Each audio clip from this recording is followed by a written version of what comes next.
안녕하세요. 미르의 행복지마 삼국지입니다. 이번 시간에는 유비가 서주의 도겸을 구원하러 5,000명사를 이끌고 가는데 서주를 치러 온 군사는 조조의 20만 대군입니다. 여기에 대하여 이야기하는 시간을 갖도록 하겠습니다. 유비는 지금 공손찬의 요청을 받아 옛 제나라 동쪽 고당연의 벌판에 군영을 설치하고 5천 군마를 조련하면서 원소의 군사를 견제하고 있습니다.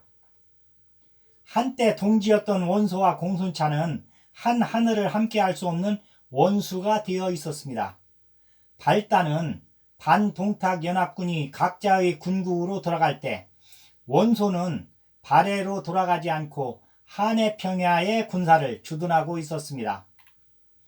기주목 한복이 원소에게 군량미 1만 석을 선심으로 보내면서 그걸 받은 원소가 기름진 기주평야를 차지하고자 꾀를 냅니다. 한마디로 궁한자 원소를 도와줬는데 그것이 빌미가 되어서 자신의 터전을 그 궁한자에게 빼앗기는 일이 일어난 겁니다. 어떻게 되었는가 하면 원소가 한복이 군량미를 보고 기뻐하자 그의 모사 봉기가 가만히 원소에게 권합니다. 돈과 곡식이 넉넉한 기주를 취할 계책을 내는 것입니다. 그 계책은 먼저 몰래 공손찬에게 밀서를 보내 우리가 협공할 것이니 기주를 얻어 이를 반분하자고 하십시오. 지금 공손찬은 북방의 오랑캐 오한족을 평정하고 나서 기주에 눈독을 들이고 있던 참이니 반드시 군사를 낼 것입니다. 그러면 한복은 놀라 주공께 도움을 요청할 게 틀림없습니다. 그 틈을 보아 기주를 취하시고 그럴듯한 핑계로 공손찬을 따돌리면 됩니다. 기주는 실로 손만 내밀면 얻을 수 있는 땅입니다. 말하자면 칼을 빌려 살인하자는 것이나 다름없는 계책이었습니다. 이 계책에 말려든 공손찬이 군사를 내니 기주목 한복이 원소한테 도움을 요청한 것은 불문가지이었습니다. 그런데 원소는 기주성에 들어오자마자 검은 속셈을 드러냈으니 기주성에 들어오면서 바로 스스로 기주목이 되면서 한복을 분의 장군으로 삼은 뒤 전풍, 저수, 허유, 봉기로 하여금 기주의 내물을 갈라 맞게 하고 상장군, 알량과 문초로 하여금 모든 병사를 통솔케 합니다. 한편 공손찬은 원소의 말만 믿고 기주로 내갈 군사를 일으켰는데 미처 군사를 내기도 전에 원소가 기주를 차지했다는 소문이 들려왔습니다. 그래 탐마를 보내 알아본 바 소문이 사실이었습니다. 사신으로 동생 공순호를 보내 약속한 기주의 반을 내어놓으라 하니 북평으로 돌아가는 공순호를 중간에서 죽이고는 동탁이 보낸 군사가 공순호를 죽였다고 소문을 냅니다. 이에 공손찬이 속지를 않고 원소를 치러 군사를 내어 몇 해를 두고 싸우는 중입니다. 유비도 그 와중에 공손찬의 부탁을 받고 고당현에 나와 있습니다. 유관장 삼형제가 군막에서 쉬고 있는데 북해태수 공룡이 보낸 태사자가 서신을 가지고 왔습니다. 지금 북해성이 황건잔당에 에워싸여 fun전등화와 같으니 유비에게 도움을 요청하는 서신이었습니다. 그리고 태사자의 설명은 황건잔당 관해가 도적 5만으로 북해성을 공격하고 있으나 성의 군사는 1만 명뿐이고 무력이 전륜한 장수가 없어 유비의 도움이 꼭 필요하다는 말이었습니다. 그래도 공북해가 세상에 유비 있는 것을 알아주는구나. 공룡의 글과 태사자의 말로 북해의 사정을 알게 된 유비는 그날로 5천 중 2천은 남겨 원소를 견제케 하고 관우 장비를 대동하고 3천 군마를 점거하여 북해로 떠납니다. 북해태수 공룡은 공자의 20대 손으로 공자와 같은 고향인 노국, 곡부가 고향으로 어릴 때부터 총명하였습니다. 나이 10살 때 하남윤 이응을 찾아간 일이 있었습니다. 이응은 청의파의 우두머리로 어린아이가 찾는다고 문지기가 쉽게 들여보내줄 리가 없었습니다. 우리 집과 하남윤의 대과는 오랜 세규를 맺어왔소. 들여보내 주시오. 아무리 어린아이라 해도 그대로 들여보낼 수 없어서 문지기가 안으로 들어가서 이응에게 이야기하니 괴이적다 여긴 이응이 데려와라 이릅니다. 문지기가 공룡을 데리고 들어왔는데 이응이 보니 얼굴도 낯설고 이름도 처음 듣는 소년이라 이상하여 너는 우리 집과 세교가 있다 하였지만 도대체 너희 조상 중 누가 우리 조상과 친했단 말이냐? 이 말에 공룡이 천연덕스럽게 대답합니다. 예전 공자께서 노자께 예를 물으셨다 하니 저와 사군이 어찌 누세의 통가라 아니할 수 있겠습니까? 즉 이응의 성이 노자의 성과 같음을 의지해 꾸며댄 말이었습니다. 비록 어린아이 말장난이었으나 이응이 듣고는 공룡의 재주가 기이하다 여겼는데 그때 마침 대중대부 진의가 찾아오자 이응은 공룡을 가리키며 이 아이는 참으로 기둥일세. 그러나 진의는 공룡이 어린아이고 말장난이므로 어릴 때 총명하면 어른 되어서는 멍청해진다는 말도 있습니다. 이 말을 들은 공룡이 대받아서 그 말이 옳다면 대부께서는 어릴 때 틀림없이 총명하셨겠습니다. 진의로서는 자신이 한 말에 자신이 걸려든 셈이었습니다. 허허 웃으며 이응의 말에 찬성할 수밖에 없었습니다. 이 아이가 자라면 당대의 큰 인물이 될 것일세. 이응의 칭찬대로 그 뒤 공룡은 중랑장이 되었다가 거듭 벼슬이 올라 북해태수에 이르렀는데 항상 손님이 찾아오는 것을 좋아해서 자리에는 귀한 손님이 가득하고 술독에는 술이 비지 않은 게 나의 가장 바라는 바이다 하면서 재물을 멀리하고 백성을 사랑하여 칭송이 자자했습니다. 그런데 이번에 급한 변고를 당하게 된 것입니다. 급변을 당하자 가장 먼저 떠올린 사람이 반동탁 연합군이 같이 했을 때 그 제실의 종친이라면서 겸손하면서 무력이 뛰어났던 유비 삼형제였습니다. 지금 그 무력이 뛰어난 간우 장비와 고당연에 있다하니 태사자에게 서신을 보내 도움을 요청한 것입니다. 유비는 그날로 북해를 향해 진군하여 성 밑에 이르렀을 때 적도 대장 관해가 성의 포위에 2만을 남겨두고 유비 군사의 10배가 넘는 3만 명으로 진을 꾸민 뒤 관해는 말을 몰아 곧바로 유비를 향해 덮쳐옵니다. 이를 본 관우가 말을 몰아 관해를 맞이하는데 서로 어울릴 때 관해는 도적의 우두머리라 과연 그 용맹을 뽐낼만 했는데 서로 창이 부딪히기를 수십 차례에 이르렀습니다.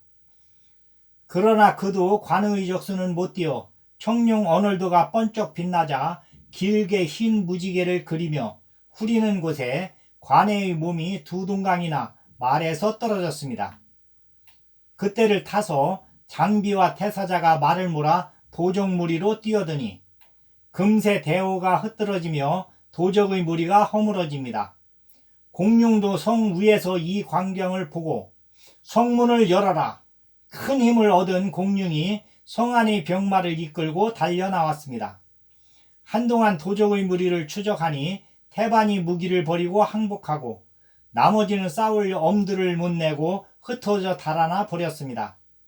유비를 성 안으로 맞이한 공룡이 예를 마치자마자 크게 잔치를 열어 유비와 아울러 장중들의 노고를 치하합니다. 참으로 고맙소이다. 유군께서 때맞추어 와 주지 않았더라면 이 북해 땅은 도적의 소굴이 될 뻔하였소. 한 차례 술이 돈 후 공룡이 새삼스레 감사한 뒤 다시 정색을 하며 유비를 향해 간절히 말합니다. 이 북해 땅은 평온해졌으나 아직 이 공아무개의 근심은 거치질 않았소. 실은 공을 청한 것도 황건의 무리 때문만은 아니었소. 아니 그럼 태수를 괴롭히는 무리가 또 있다는 말씀입니까? 이 일은 나의 사사로운 청이 아니라 나마라면 의를 짚어 나서야 할 일이외다. 바로 서주의 도공조를 구하는 일이요. 그러자 유비도 고당연에서 들은 소문이 생각이 떠올랐습니다. 도겸의 수하장수가 조조의 부친 조순과 그 일가 40여 명을 죽인 까닭에 성난 조조가 크게 군사를 일으켜 서주를 공격하라 한다는 소문이었습니다. 자세한 내막을 모르는 유비는 속으로 그 소문을 안타깝게 여겼으나 공룡의 구원 요청을 받고 달려와 그 뒤를 궁금하던 때입니다. 이 비도 그 소문을 들었습니다. 도공조께에게 어려운 싸움이 되리라 짐작은 합니다만 자세한 경과는 아직 듣지 못했습니다. 태수께서 더 들으신 게 있으신지요? 조조는 순옥과 정욱에게 군사 3만을 주어 견성, 범하, 동하 등 근거가 되는 땅을 지키게 하고 나머지 군사는 하우든, 우금, 전의를 선봉으로 삼아 서주를 향해 진군했다 합니다. 그렇다면 전력을 다해 서주를 치려는 셈이군요. 서주에서는 어떻게 대응했습니까? 유공도 아시다시피 도공주는 원래가 인의의 선비라 무비가 그리 대단하지 못했어. 겨우 구강태수 변량이 5천 군마로 서주를 도운다고 나섰으나 그마저도 하우든에게 기르막혀 아무 소용이 없게 되었소이다. 도공주는 인의로운 사람이라는 것을 세상이 다 아는 일인데 어쩌다가 조조의 부친과 일가 권속을 주기에 되었는지 아시나요? 들어보면 실로 내막이 딱하다오. 공룡이 그렇게 말한 뒤 수하를 불러 영을 내렸습니다. 가서 미궁을 들게 하라. 그러자 한 사람의 훤칠한 선비가 들어오며 말합니다. 사람을 보낼 것 없네. 일찍부터 문 밖에서 기다리고 있었네. 말투로 보아 공룡과는 막역한 사이인 것 같았습니다. 그의 이름은 미축으로 동해 구현 사람으로 자는 자중이라 했습니다. 그의 집은 누대로 장사를 해서 부리는 인부만 10,000명으로 대부호였습니다. 한 번은 낙양에 가서 장사를 끝낸 뒤 수레를 타고 돌아오는데 길가에서 우연히 아리따운 여인을 만나게 되었습니다. 그 여인이 수레를 태워주기를 청했으므로 미축은 여인에게 수레를 내어주고 수레에서 내려서 걸어가는데 그런데 한참을 걷고 있는데 그 여인이 수레에 오르기를 청합니다.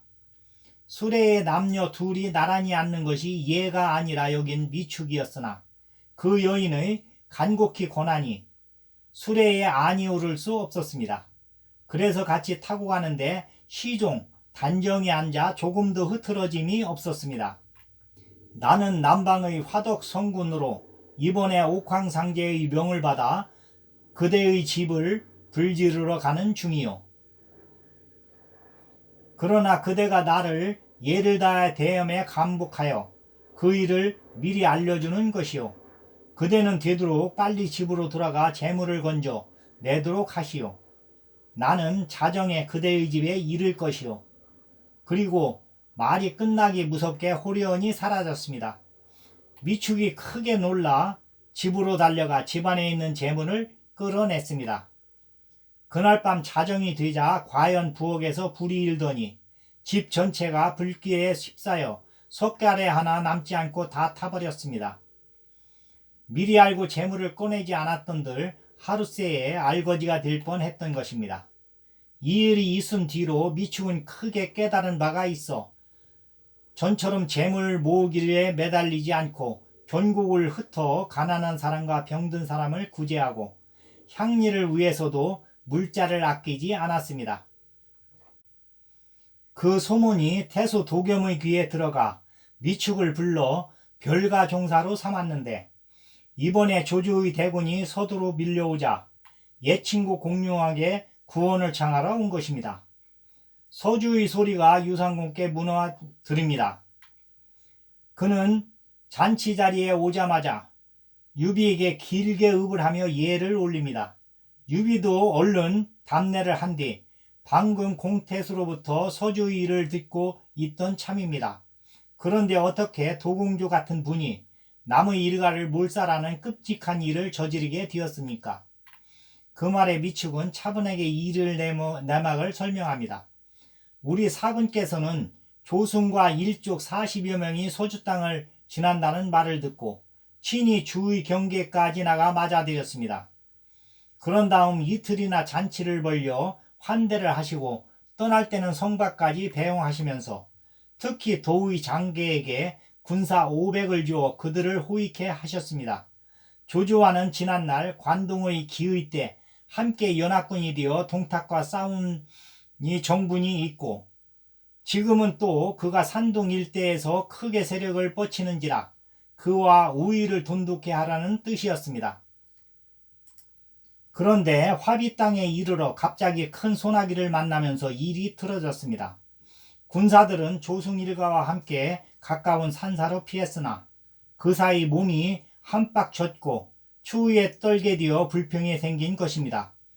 거기까지 얘기하던 미축은 한스러운 탄식을 토하면서 장계라는 자는 본시 황건의 여당으로 우리 서주에 투항해 도의가 되었는데 부하들의 불평이 심하자 슬며시 딴 생각이 들은 모양입니다.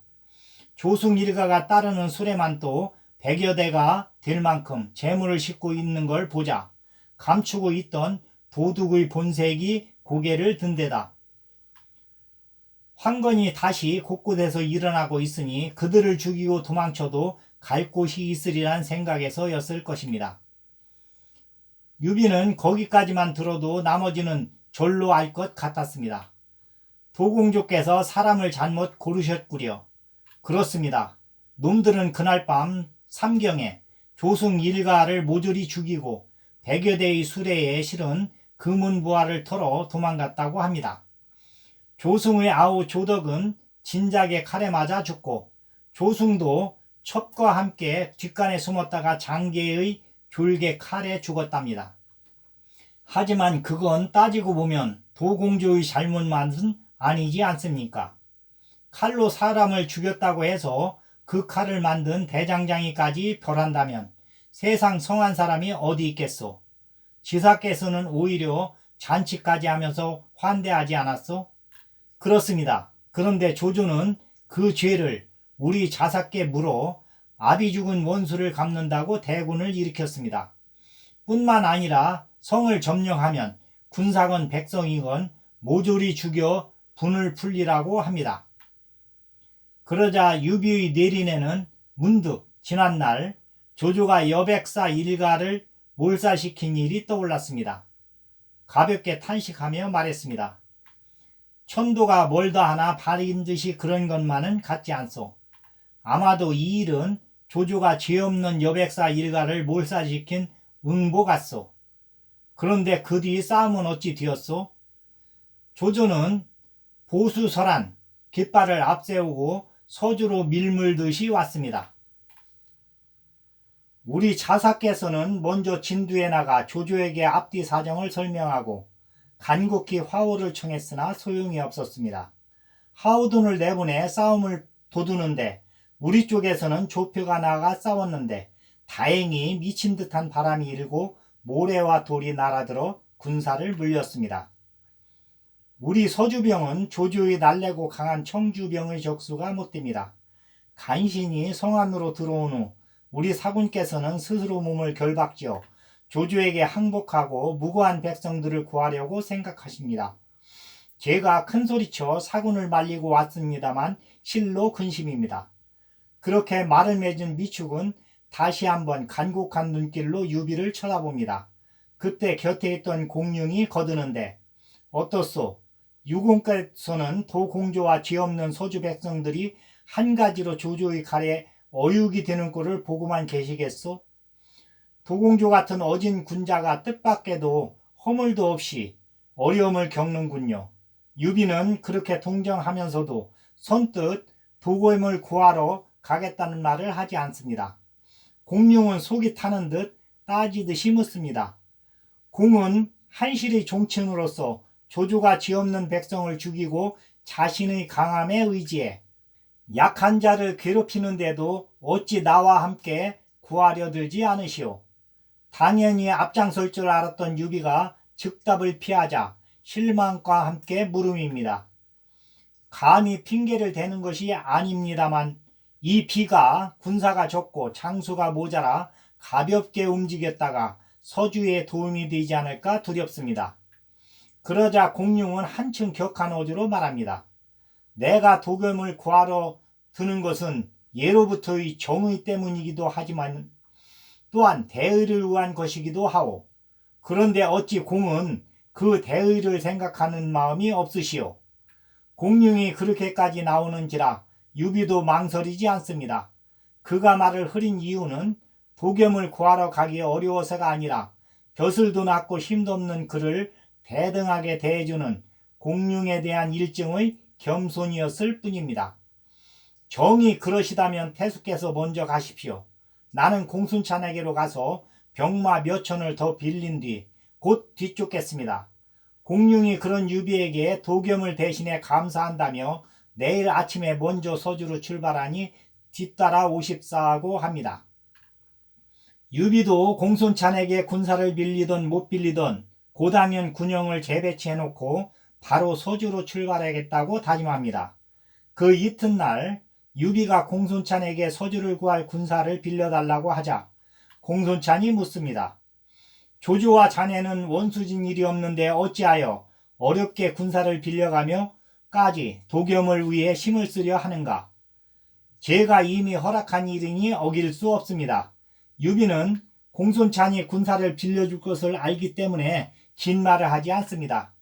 이 무렵 공손찬은 원술과 손을 잡고 조조와 원소의 세력 확장을 은근히 저지하는 계책을 세우고 있었는지라 조조가 서주로 진출하는 것을 달가워할 리 없습니다. 과연 공손찬은 못 이기는 채 허락을 합니다. 보줄 2천을 빌려줄 테니 서주를 구하러 가보게.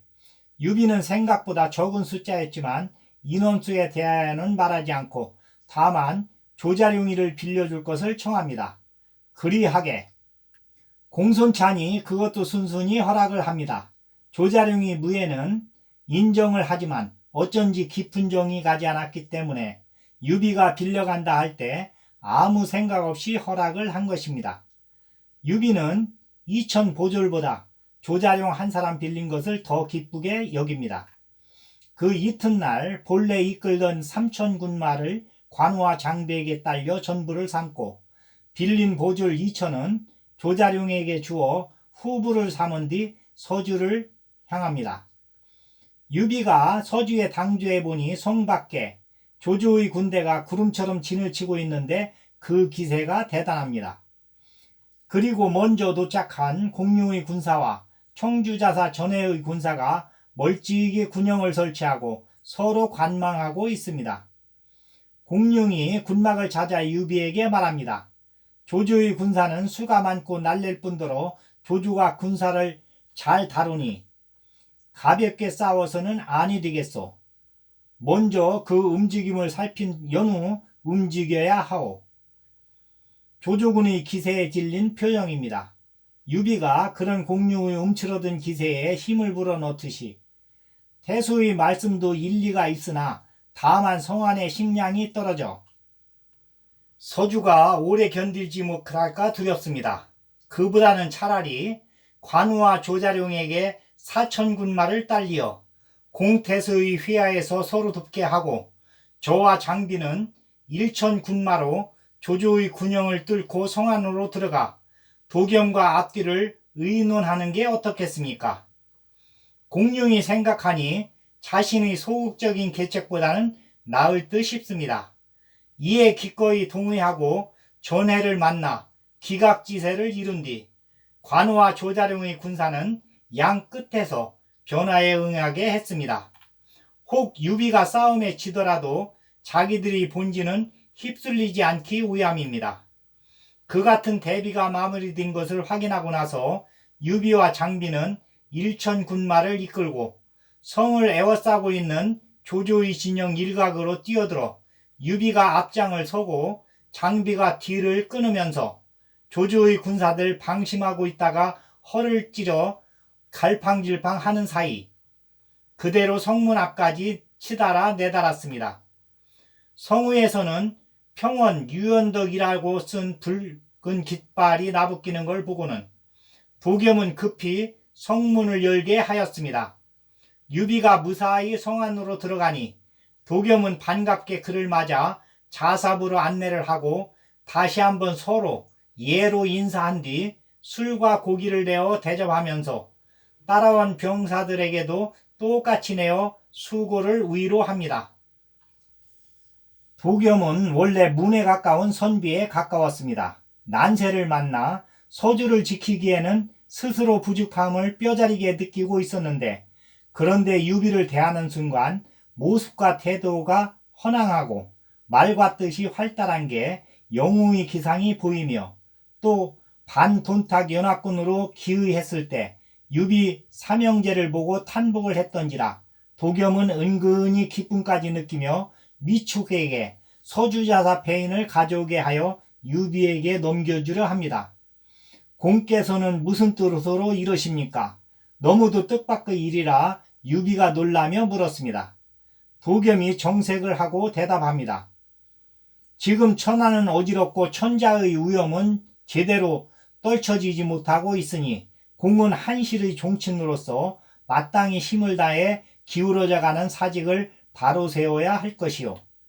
이 늙은이는 나이 많고 무능한 주제에 서주를 맡아 어찌할 바를 모르다가 이제 공을 보니 바른 주인을 만난 듯하오. 공은 사양 말고 이 서주를 받아 작게는 이고을 백성을 편히 살게 하고 크게는 이 땅을 바탕으로 사직을 일으키시오. 이 겸이 스스로 표문을 써서 공을 자사로 삼도록 조정해 상주하겠소. 진정이 배인 목소리였습니다.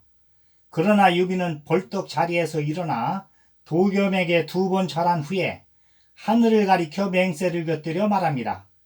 이 비가 비록 한실의 후예라 하나 공은 적고 덕은 열보 평원의 상이란 벼슬도 오히려 감당하기 어렵습니다.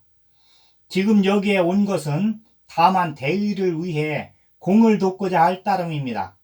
그런데 공께서 이처럼 말씀하시니 이것은 바로 이 비가 이 땅을 탐하고 있는 것으로 의심하고 계시다는 게 아니고 무엇이겠습니까? 만약 저에게 그런 불측한 마음이 있다면 저 하늘의 보살핌을 받지 못할 것입니다. 이렇게 말하는 유비 또한 진심이었습니다. 대저 가장 못한 치사는 주삭과 재물을 탐하고 그 웃길은 땅을 탐하며 가장 나은 치자는 사람을 탐한다고 하는데 유비는 그 한 예로 원소에게서 보고 있었습니다. 원소가 기주를 빼앗기 전에는 천하에서 누구보다 명망이 높은 인물 중 하나였으나 기주를 빼앗자마자 흔한 야심가의 하나로 전락하고 말았던 것입니다. 비록 기름진 기주를 얻었으나 사람을 잃고만 셈이었습니다. 유비는 사람을 잃는 것이야말로 가장 큰 것을 잃는 것이라는 것을 알고 있었습니다. 그래도 도겸은 자기의 뜻을 굽히려 들지 않았습니다. 이것은 이 늙은이의 진심이요 결코 공이 생각하는 바와는 같지 않으니 부디 사양 말고 받아주시오. 그렇게 간곡히 말하며 2번, 3번 자사의 배인을 내미는 것이었습니다. 유비가 기어이 받으려 들지 않자 미축이 옆에서 둘에게 권했습니다. 지금 적군이 성 안에 있으니 마땅히 의논해야 할 일은 적을 물리칠 계책입니다. 이 일은 뒷날 평온할 때를 기다려 다시 의논함이 옳겠습니다. 그렇습니다. 우선 해야 할 일은 조조를 물리치는 일입니다. 유비도 대뜸 거기에 찬동을 합니다. 그러자 도겸도 그 말이 옳다 여겼는지 더는 고집을 부리지 않았습니다. 유비가 목소리를 가다듬어 의견을 내놓습니다. 제 생각에는 먼저 조조에게 글을 보내 화해를 권해보는 것이 옳을 듯합니다. 만약 조조가 그 뜻을 따르지 않으면 그때 군사를 내어 물리쳐도 늦지 않을 것입니다. 그리 될 수만 있다면 그 또한 도겸이 가장 바라는 해결책이었습니다. 이에 기꺼이 유비의 말에 동의하면서 성안과 성박 세 곳의 우군 진체에 그 뜻을 전하여 함부로 군사를 움직이지 못하게 한 뒤 조주에게 글을 써 보냅니다. 유비는 관해에서 공을 배운 뒤로 그 이고 사는 하늘이 각기 달라 오래도록 조난을 뵙지 못했습니다. 이에 문안을 드림과 아울러 한 가지 간곡히 권하고자 합니다. 지난번 존부이신 조우의 일은 장계란 자가 흉악하여 저지른 일이었고 도공조에게는 허물이 없습니다. 거기다가 지금은 황건이 남은 무리가 세상을 어지럽히고 안으로는 동탁의 남은 무리가 다시 세력을 떨치고 있습니다.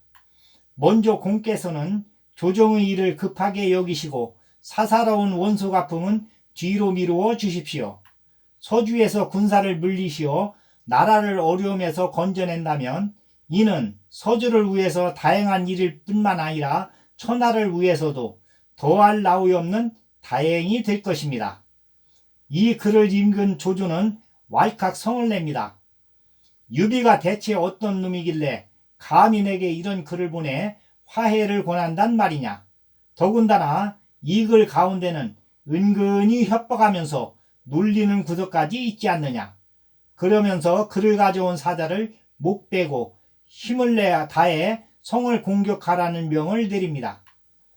참모 곽가가 그런 조조를 말립니다. 유부인은 멀리서 구원을 와서 먼저 주공께 예를 다하고 나서 싸우려는 여유를 보이고 있습니다. 주공께서는 마땅히 좋은 말로 답을 보내 유비가 마음을 놓게 하신 뒤 갑작스레 군사를 내어 성을 공격하시면 성공하실 수 있을 것입니다. 성난 중에도 조조가 들어보니 옳은 말이었습니다. 이에 조조는 유비의 사자를 후하게 대접하여 머무르게 해놓고 답서에 써보낼 글귀를 의논합니다. 한참 그 의논을 하고 있을 때였습니다. 본거지인 연주에서 유성마 한 필이 나는 듯이 달려와 급한 소식을 전합니다. 큰일 났습니다. 여포가 연주를 급습하여 빼앗고 그 여세를 몰아 복양으로 쳐들어오고 있습니다. 조조가 크게 놀랍니다. 이때 곽가가 다시 권합니다. 연주가 급하게 되었습니다. 먼저 여포부터 쳐야 되겠습니다. 유비에게 마음껏 인정을 베푸시어 화해를 받아들이는 채 하시고 군사를 연주로 돌려야 합니다. 조조가 유비에게 좋은 말로 답을 보내고 진체를 뽑아 연주로 달려갑니다. 사자가 서주성으로 돌아와 조조의 글을 바치니 도겸은 한껏 기뻐하며 곧 사람을 보내 성 밖에 있는 공륜과 전에 관은장 조자룡과 그 군사들을 불러들여 크게 잔치를 벌였습니다. 기쁨에 겨운 잔치가 끝난 뒤 도겸은 다시 서주 물려줄 일을 꺼냅니다. 현덕을 끌어 상자에 앉힌 뒤 공손히 손을 모으고 여럿을 향해 입을 엽니다. 나는 늙고 두 아들은 재주가 없어 나라에서 받은 중임을 감당할 수가 없으니 이 서주는 임자가 없는 것이나 다름없게 되었소이다. 그런데 내가 보니 여기 이 유공은 제실의 종친일 뿐 아니라 덕이 높고 재주가 많아 가히 서주를 다스릴 만한 그릇으로 이에 유공에게 서주를 넘기려 하니 제공들은 증인이 되어 주시오. 그리고는 다시 유비를 향해 간곡히 부탁을 합니다. 바라건대 공께서는 이 서주를 맡아 이 늙은이로 하여금 한가로이 병이나 다스리게 해주시오. 그러나 유비는 무겁게 고개를 저었습니다. 제가 공문거의 영을 받아 서주를 구하러 온 것은 대의를 위해서였습니다. 이대 까닭없이 주인 있는 땅을 차지하면 세상 사람들은 이 유비를 불의한 인간이라 배척을 할 것입니다. 지금 제실은 도막이 나고 나라는 뒤집힌 거나 다름없어 공을 세우고 큰 일을 이루기에는 정이 좋은 때입니다. 서주는 재화가 풍성할 뿐만 아니라 호구가 100만이나 되니 한번 근거로 삼을 만한 땅입니다. 미축이 곁에서 도겸을 대신해 다시 권하고 진등도 거들었습니다. 도자사께서는 병이 잦으시어 이를 보살필 수가 없으시니 명공께서는 사양하지 마십시오. 그러자 유비가 딴 사람을 들고 나왔습니다. 원공로는 사세 삼궁의 후예로서 세상의 인심이 그리로 쏠리고 있습니다. 마침 그가 있는 수춘성도 이곳에서 가까우니 그에게 양보하시면 어떻겠습니까? 그 말을 공룡이 받아서 답을 합니다. 원술은 무덤 속의 오래된 뼈다귀나 다름없는 사람이요. 입에 답을 필요조차 없소이다. 오늘 일은 하늘이 유공에게 서주를 내리는 것과 다름없으니 받지 않으시면 뒷날 크게 후회해도 미치지 못할 것이요. 그때 도겸이 다시 눈물까지 보이며 말합니다. 그대가 이걸 받지 않고 떠나면 이 늙은이는 죽어도 눈을 감지 못할 것이요. 도공께서 저처럼 바라시니 형님께서 거두시지요. 우리가 억지로 뺏는 것도 아니고 저쪽에서 스스로 물려주겠다는데 그렇게 굳이 사양하실 건 뭐요? 관우와 장비도 참지 못해 한마디씩 합니다. 그런 두 아우를 유비가 꾸짖습니다. 너희들은 이 형을 불의에 빠뜨리려 하느냐? 그제서야 유비의 뜻이 굳음을 안 도겸은 패인을 거두고 가까운 소패에라도 머물러 서주를 지켜주기를 청합니다. 다른 사람들도 따라서 권하자 유비도 그것만은 승낙을 합니다. 이리하여 유비는 평원현으로 돌아가지 않고 소패에서 군사를 기르면서 지내게 되었는데 얼마 되지 않아 도겸의 60셋 적지 않은 나이에 심신이 고달팠는지 병을 얻어 날이 갈수록 점점 깊어만 가자 도겸은 종사인 미축과 진등을 불러 뒷일을 의논합니다. 나는 재주와 덕이 모자라 성한 몸으로 이 땅과 백성들을 지키기 어려운 터에 이제 모진 병까지 얻어 일어날 가망이 없으니 실로 어찌할 바를 모르겠소. 서쪽에서는 조조가 아비의 원수가 품을 구실로 눈에 불을 켜고 남쪽에서는 원술이 오래전부터 이 땅을 넘보고 있는데다 도적들은 사방에서 일어나 위세를 자랑하고 있는 지금 내가 죽으면 우리 서주는 그대로 저들이 염치없는 각축장이 될 것이요.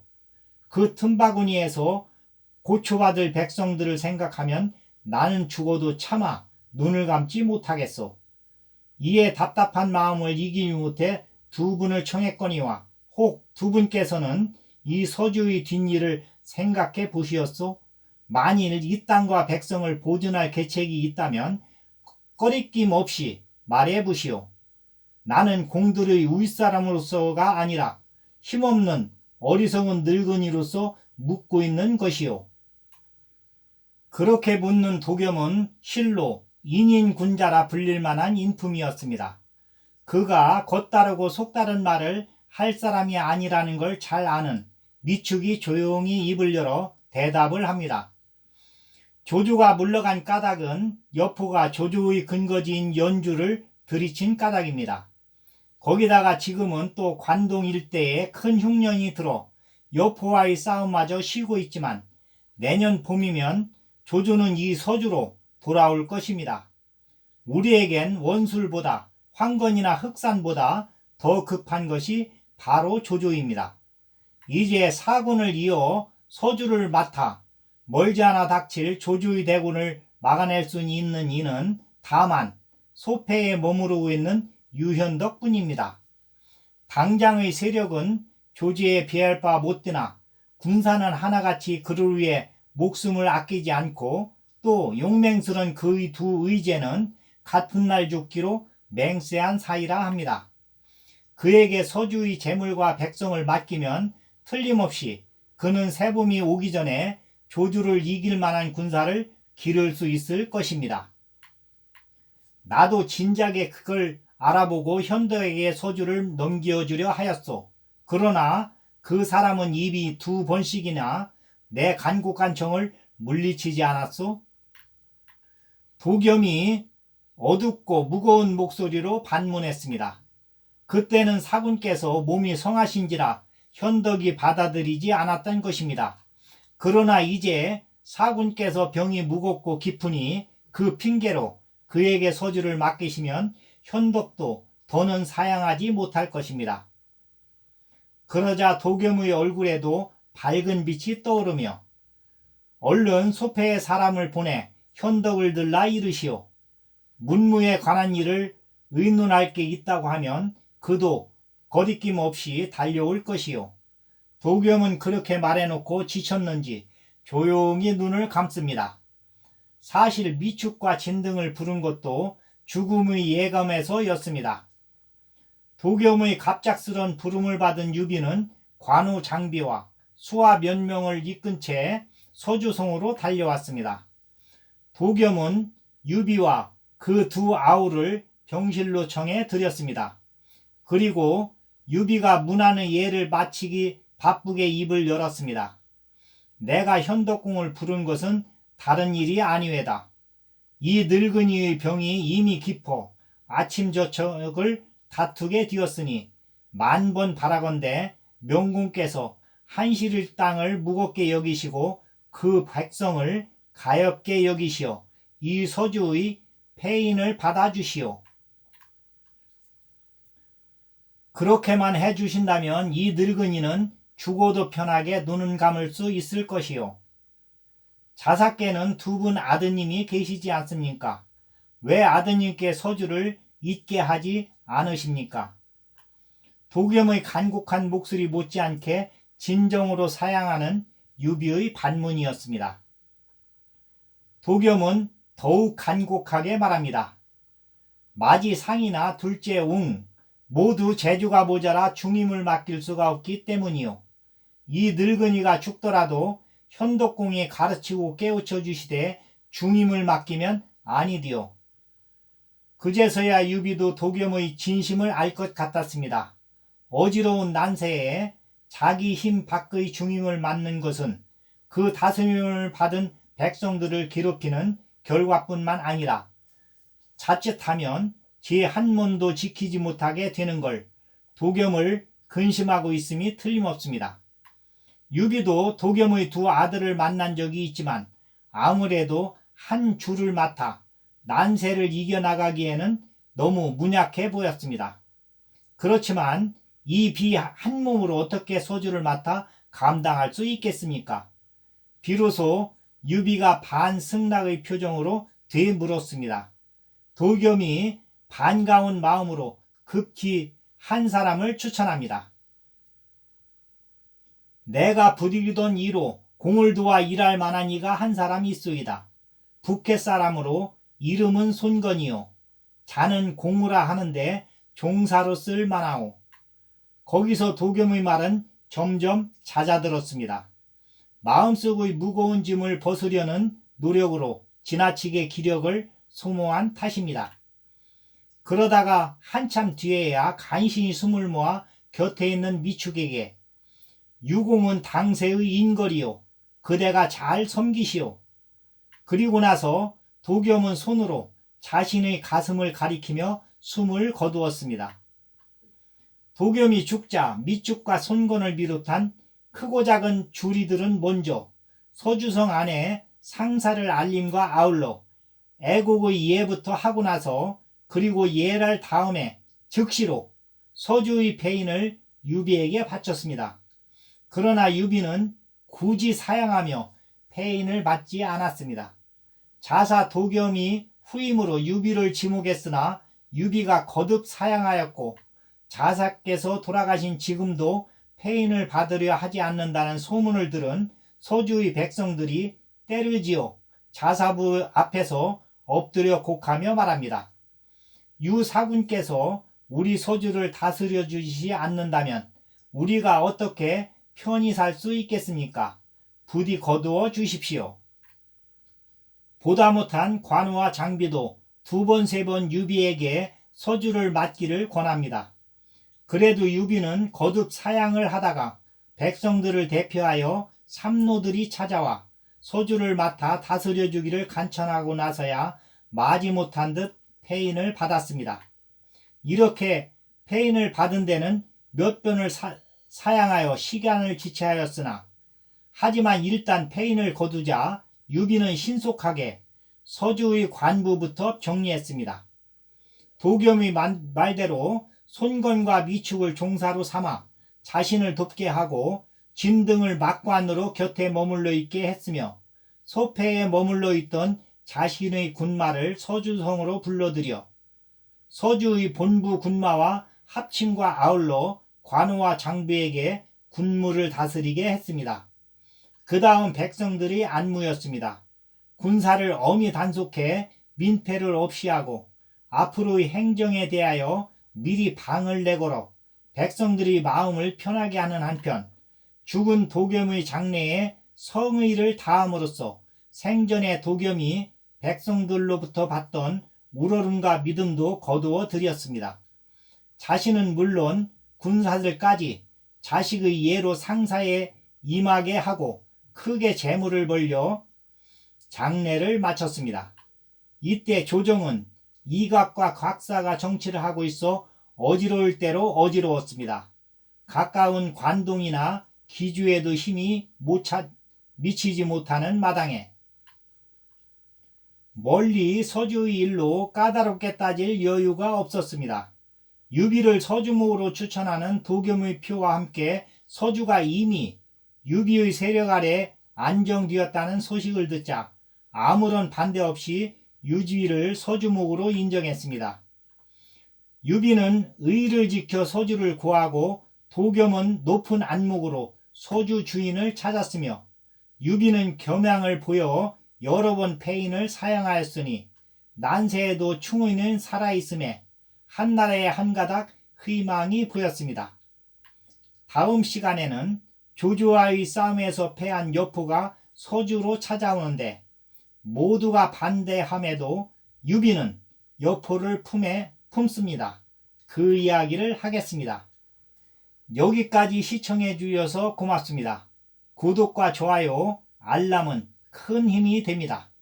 더욱 좋은 방송으로 보답하겠습니다. 감사합니다. 좋은 날 되세요.